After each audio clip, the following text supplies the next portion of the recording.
everybody, today I'm going to make Arizona sliders. It's kind of my version of a hamburger that we used to have at this restaurant that unfortunately closed. I've taken the liberty of changing it up a little bit but keeping some of the fundamentals, and I think you're going to enjoy it.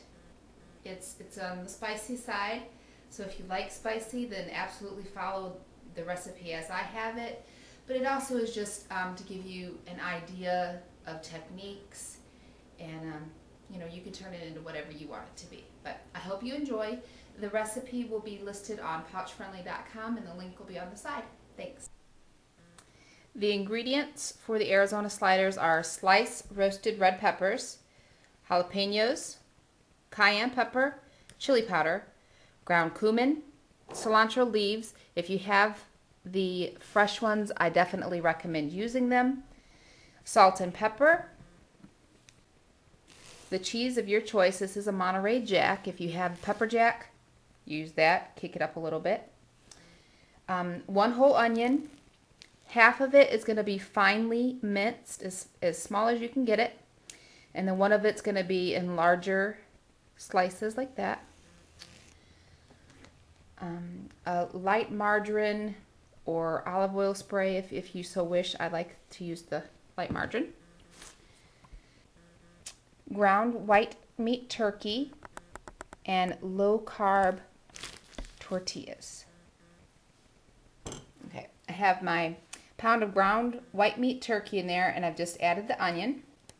And add about a tablespoon of cumin, about a tablespoon or so of chili powder, about a teaspoon of dried cilantro,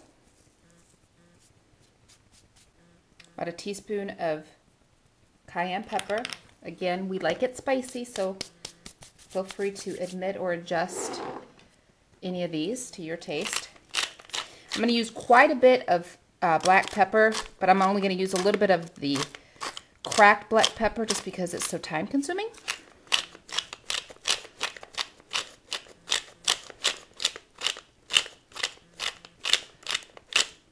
The restaurant that we used to get these at made the burgers fresh by hand, and one of the things that we liked so much is that they tasted so home style because there's a lot of salt and pepper in there. So it's quite a bit of pepper. Salt. And I'm going to get these going with the forks just so that I don't touch the meat too much and get it too warmed up, or they won't hold very well. This is going to make quite a few burgers. When you think of the slider size, you know, the smaller sizes. So you could either start off with less meat and then adjust your ingredients, or do what I'm going to do is go ahead and make them all, and then I'm going to use the burgers later on for like chili, taco salads, you know, whatever.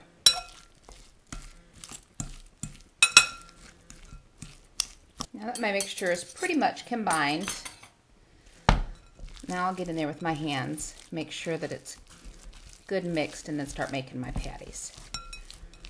I have a cutting board lined with plastic wrap. That's to help me lift the patties off of the plastic wrap before I put them in my pan. And then it also helps to reduce the chance of, you know, the raw poultry getting all over everything. So that's about the size that I want my patties, about 3 or so inches, and fairly thin, just because I want them to fit on the buns that we're going to use. Plus I'm going to mount them up with toppings, so I don't want them too big.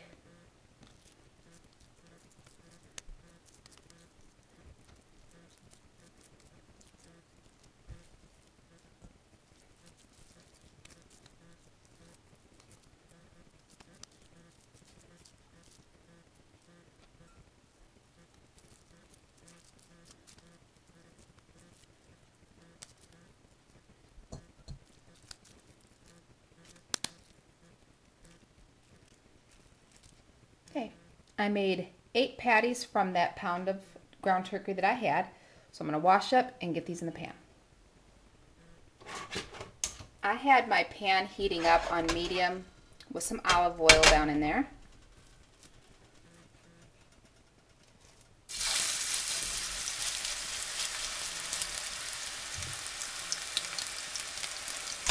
cook my patties a few at a time. Probably about 4 or so minutes on each side. They're fairly thin, so it shouldn't take them too long.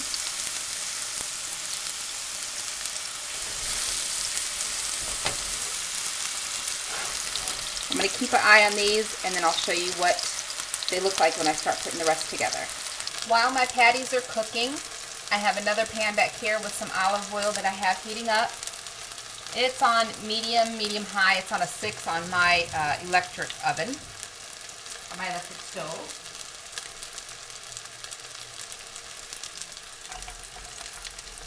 And I'm going to slowly grill up some onions to put on the top, or saute up some onions to go on the top.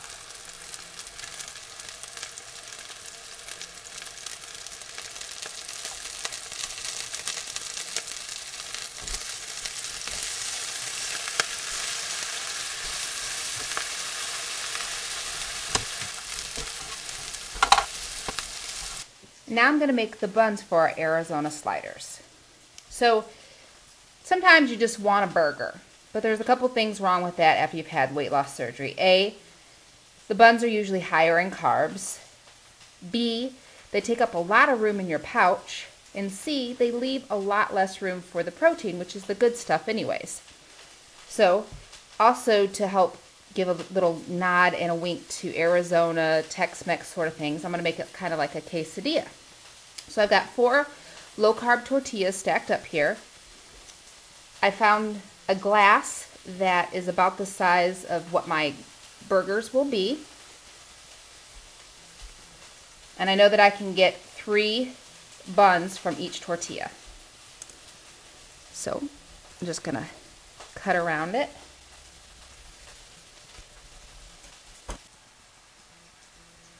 So I just trace around. Try to go all the way through the tortillas, but sometimes that won't work. But there'll be enough of an indentation to go through and remove them layer by layer and work on them as you need to.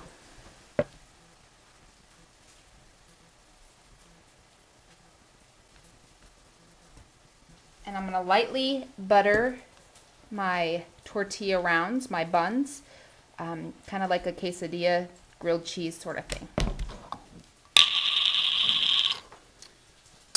And part of the topping is going to be the red peppers, so I'm going to slice them up. And then I got my jalapenos ready to go. And like I said, I'm just lightly buttering the top of our buns to get them some color. This is my second batch of burgers. The first ones I just went ahead and took off. I'm not going to melt cheese on them in case I do want to use them for you know, taco salad or a chili or even a pasta sauce or something, or spaghetti sauce or something. So these are cooked about 3 minutes on this side, and then I flipped them. Now I'm going to start putting my toppings on. I want to put the toppings on first and then melt the cheese on them so that the cheese will help the toppings stick, and then the cheese will also stick to the quesadilla buns.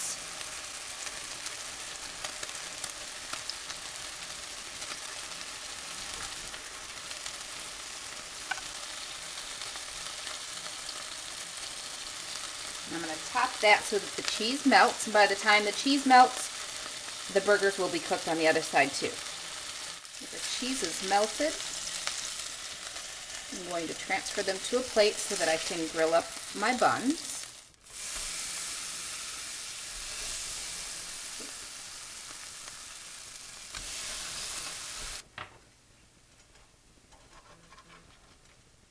Okay, that's got some pretty color on it. So I'm going to go ahead and assemble our dinner burgers. It's going to be good, y'all.